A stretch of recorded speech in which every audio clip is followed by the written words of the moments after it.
I think there's a lot of challenges in parenting today, which we all are familiar with, because it is a changing world. It's an environment that's changing by the minute.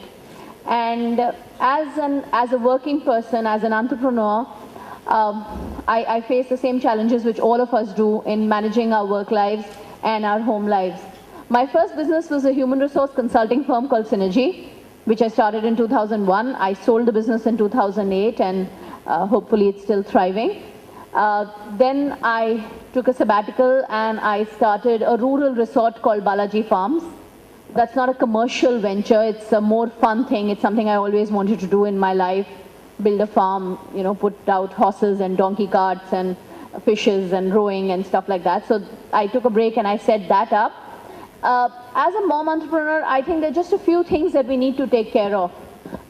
One is obviously dividing your time, but two is more important, using your time efficiently. The other important thing, I mean, I remember in the earlier years, and today it's even more possible, is to make good use of technology. I mean, today you can have webcams and monitor your children even when you're at your place of work. And you must do that. You should use that all the time. And you should use cot monitors and you should use other devices which help you keep a check on your children all the time. I think it's important that they should be able to stand on their feet, whatever their circumstances. And the circumstances are what we need to create.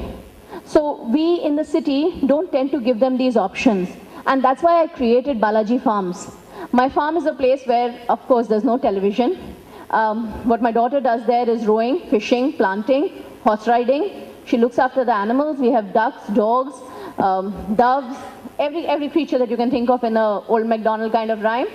And there are many such other interesting activities you can send your children to. There's a Japaloop Equestrian Center, which trains people in horse riding, and there are horse riding camps, and it really roughs the children out. So children should be sent to these places where they can learn to rough and they can learn to, you know, I mean, there they make them do everything, right from picking up the shit in the paddock to washing the stable to washing the horse. They have to do it all. So, you know, we with our ideas that we must not do this, oh, it's better to just sit with a PSP and, you know, not get your hands dirty, are not helping our children. So I think for a working parent to bring up a child from remote, the few basic lessons are help them stand on their own feet, let them do things themselves, and do that by repeated recognition and reward of what they've done well. And these are lessons which I don't think I really need to teach you. We all know them instinctively. It's just that it's very convenient to give into a bribe, to give into a more convenient way of, you know, doing things that, okay, better to hire a tuition teacher, at least I won't be worried when I come home whether she's learned her math or not. But I don't think that works. It's very important that at least till they're 10, 12, you take up your lessons themselves. You have to find time for that. I don't know whether it's the mother or the father, both need to. So between the two of us, and my husband sails, you know, so he's sailing 3 months, he's here 3 months. So I'm a single parent most of the time. But it's very important to be connected with whatever your child is doing. So if she's studying, you have to know her lessons as well as she does them. If you don't, then you really are not a parent bringing her up. You're almost giving up her education. And if you're doing that, it actually becomes very more interesting, because when you're going to her school, you know what they've taught. You can engage the teachers and tell them, I don't accept what you've done, or you've done this well. So you are more participative in her education and in her growing up. So I don't think time is an excuse we can get away with. We make time for everything in our life, and I do for sure. In this past couple of years, besides starting a new business, I think I have a penchant for punishment.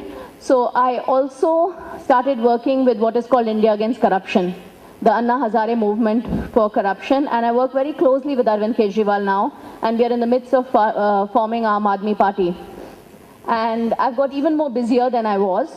So earlier I could at least, you know, quietly take away my weekends and say I won't turn around. But when there is party work, one has to go, even if it is a Saturday or a Sunday.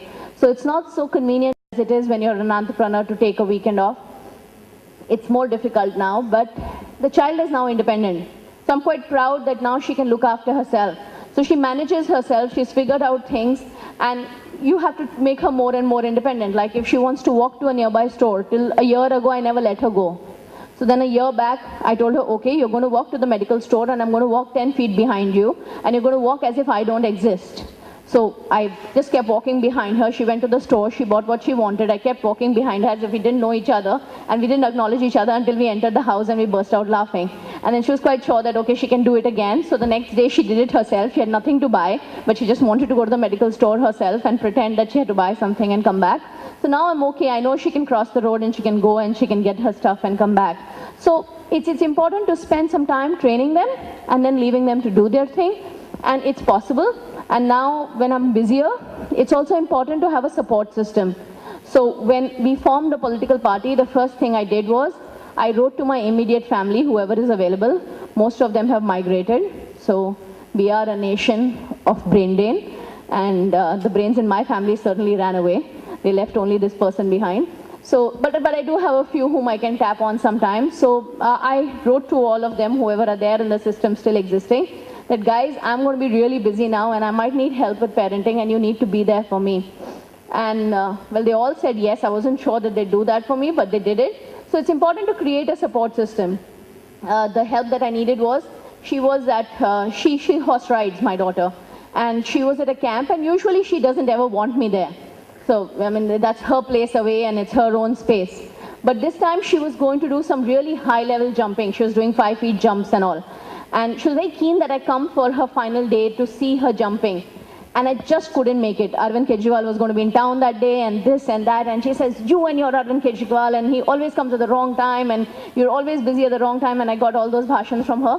So then I called my nephew who works in Infosys in Pune and I begged him. I said, I will treat you to whatever. Can you surprise her, go there, be there with her? He said, sure, auntie, don't worry about it. I'll do it. So he's her cousin, her first cousin. And so she was there disappointed, thinking that she's going to be jumping all alone. And to her surprise, her cousin was there. And he actually, I don't know how these boys grow up and learn to be so charming. He went there with a box of chocolates. And he surprised her, he floored her, he filmed her entire jump, put it up on YouTube for the whole family to see. And she was mighty pleased with herself.